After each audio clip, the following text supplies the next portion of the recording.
All right, let's try this again, shall we?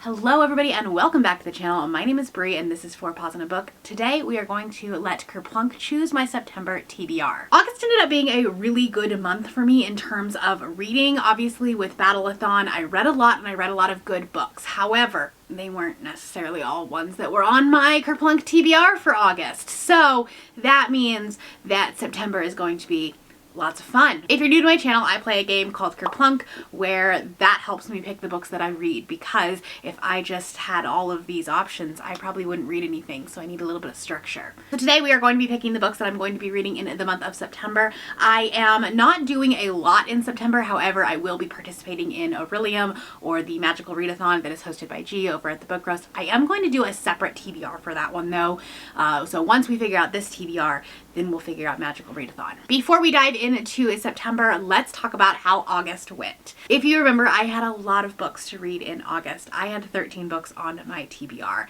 and I read some of them. As of filming this, I have completed or will complete 9 of them, either through the books that I actually put on the TBR or substitutions, which I am allowed to do, but that still means that I have 4 books on my TBR that I am not going to get read this month, and that means we're doing a punishment roll. Rather than pulling those books over to the next month, what I do over here is I roll my d12, which will tell me how many sticks I need to pull for the month, but if I ever have a punishment, I will also roll a d6 and we will add those up. And that's how many sticks we have to pull. So without further ado, let's go ahead and try this out, shall we? It's fine. Okay, so we have a 5. That's not too bad. Okay, so we have a 5, and then we're gonna do the punishment one. That's not I can handle that. All right, and a 2? Okay. I feel like 7 books is pretty doable for a month. Maybe we can get back on track. As far as required reads for the month and book clubs, things like that, the Accidental Book Club is going to be taking a break for the month. We have some changes in the fall schedule with Brittany and I, and it just wasn't going to work in September, so we are taking the month off, and we will revisit come spooky season. Not Your Mom's Boozy Book Club, that's hosted by Cal and I, are going to be reading The Family Experiment by John Mars. This is his newest book. I have been obsessed with John Mars, with just like the social commentary and the different like context in which you can like put people through psychological experiments. I've read both The One and The Passengers, have really enjoyed them, and so I did talk Cal into this one for September. Very excited about it. I also need to pick a book from the Water Bowl. My top tier patrons get to decide books that they want me to read. So they have suggestions, I put them in the Water Bowl, and I pick one every other month. So that's what we're gonna do. Here we go. These can be books that I own. They can be books that I've never heard of before. There's a lot of different things here. Okay, I just want one. They're kind of stuck together. Okay, and this is going to be Out on a Limb by Hannah Bonham Young, and this is Rye's pick. So we're going to be reading that either this month or next month. This is a contemporary romance with a disabled main character, I believe. I'm worried about this one because I know that there is a surprise pregnancy trope in it, if I remember correctly, but maybe if I know it, then it's not a surprise. Okay, those are my required reads. I have some other stuff for vlog projects and things like that, but I'm just going to keep those a secret for now. Let's head over to our Kerplunk Tower and pick up our reads. All right, you might be thinking this looks a little bit differently than normal, and you know, you would be right. Last month we did the change where I changed up what the colors of the sticks meant, whether it be a new to me author, a debut author, or a author I've read from before, and that worked. I really liked that idea. However, I wanted to refine it a little bit. It was really hard for me to try to do the research and try to find out, like, is this person a debut author? Is this like the book is not their debut, but I haven't read from them before? And so what I did was I took the orange ones out.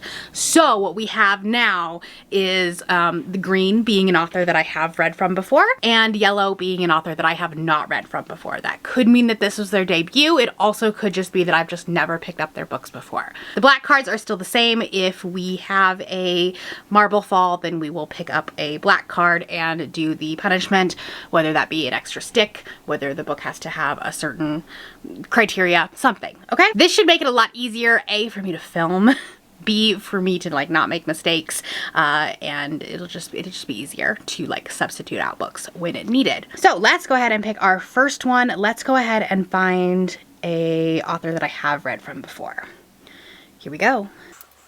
All right, and we have highest rated on Goodreads. For my highest rated book on Goodreads from an author that I have read from before, I'm going to be reading Promise of the Betrayer's Dagger by J. Squall. This is a sequel to The Legacy of the Vermilion Blade that I read last year and really enjoyed. This is a queer norm society. It's kind of a quest story. Our main character has to repay the debt that he owes his brother that he betrayed, and so we're just continuing on that journey. It will finish up another series, which I'm really excited about, very much trying to do that this year. It has such a full cast of diverse and queer characters, and I really loved that aspect in the first book. And also the audiobook for this one is being produced right now, and he's actually producing it on Spotify, one chapter at a time, kind of like a podcast. So I'll be able to experience that as he's putting it out. I'm obviously like a little bit behind because I think he started it the end of July, so I'm a little bit behind, but I'll be able to catch up and listen to it that way and experience the book that way, which is how I read the first book as well. Also, Jay is an amazing human, very, very sweet, kind person. I follow him on Twitter, and he's just so sweet. He actually sent me this book, so I'm gonna read it. All right, pick number 2. We'll just go ahead and do a yellow one. All right, we have an even page count. For the even page count book from an author that I have not read from before, I'm going to be dipping into my spooky challenge TBR, which you can find linked up above. I'm going to be reading The September House by Carissa Orlando. I do believe this is actually a debut. This has 342 pages, if you don't count the acknowledgments, which I don't generally, so I'm counting this. And this is about a woman who gets this house. I think either she inherits it or she buys the house. It's supposed to be their dream house, but it's haunted. And she's like, you know what? I'm still gonna live here because being a millennial is hard and adulting is hard and expensive, and I can't afford to not live here, so we're just gonna deal with the ghost. It kind of reminds me of the TV show Ghost. I could be very wrong on that vibe, I don't know, but I'm very excited about it. I have high expectations, and it will be part of my spooky season vlog. All right, poll number 3. I'm gonna try to pull one from the bottom. Maybe the marbles won't be touching it. Go. All right, we have 4+ star rating on Goodreads. For the book with a 4+ star rating on Goodreads from an author that I have read from before, I'm going to be putting on The Family Experiment by John Mars. This is the Not Your Mom's Boozy Book Club pick. Like I said, we don't have a date for the sprints yet, but essentially what we do is we get on sprints for a few hours, we drink adult beverages, and we read books. That's it. It's very chill. You don't actually have to read the books with us. It's just kind of fun. We will occasionally do live shows if we really feel like the book needs it, but a lot of times we can kind of discuss non-spoilery things during the sprints. And so it's just kind of a fun time to get the community together and read. This book is all over BookTube right now because it is a hot new release, but if you don't know what it is, John Mars is great at talking about social commentary and social experiments, and this book is that in a nutshell. Essentially, in the UK, it has gotten very expensive to raise a family, to have children. And so these 11 contestants are asked to be on this reality TV show where they can raise a virtual baby with the hopes of, if they win, then they can have a real child. Sounds really, really bonkers, and very excited about that. All right, next one.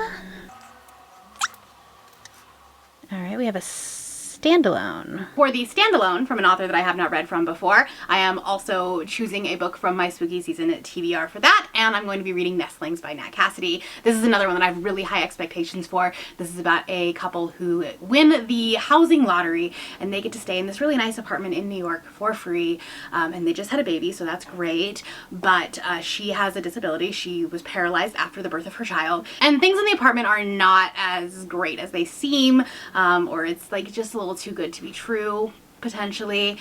There's some strange noises, it might be haunted, and the baby has these bite marks. Needle-like bite marks on the baby. Gonna be creepy. Get here for this. Bringing in the spooky season early. Pick number 5. All right, we have a required read. For the required read from an author that I have read from before, I'm going to be reading A Promise of Peridot by Kate Golden. There's a debate on whether or not this is Peridot or Peridot. I don't know. I should know. This is literally my birthstone. It feels French. It feels like you should be saying peridot. This is a required read for a couple of reasons. This is the second book in a fantasy romance series. I read A Dawn of Onyx earlier this year and really enjoyed it. And the third book, I think it's called A Rain and Rose. Here's the title, or here's the cover. That comes out soon, and I actually already have an arc of it, and Berkeley is sending me a copy of it once they have finished copies. They sent me this one as well, and I didn't read it.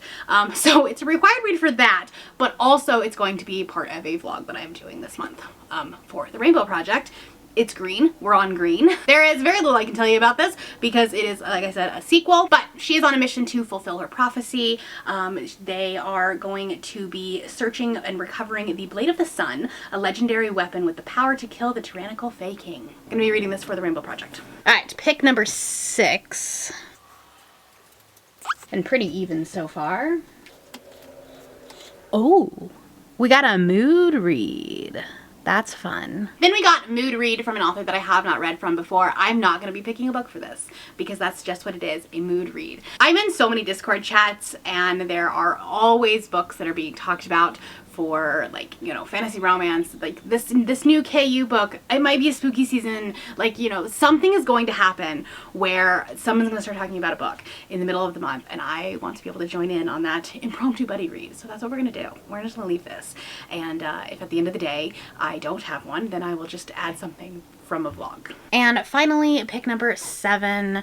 I think I'm gonna reward myself with an author that I have read from before. Hopefully that doesn't bite me in the butt and I have marbles that fall. Okay, good.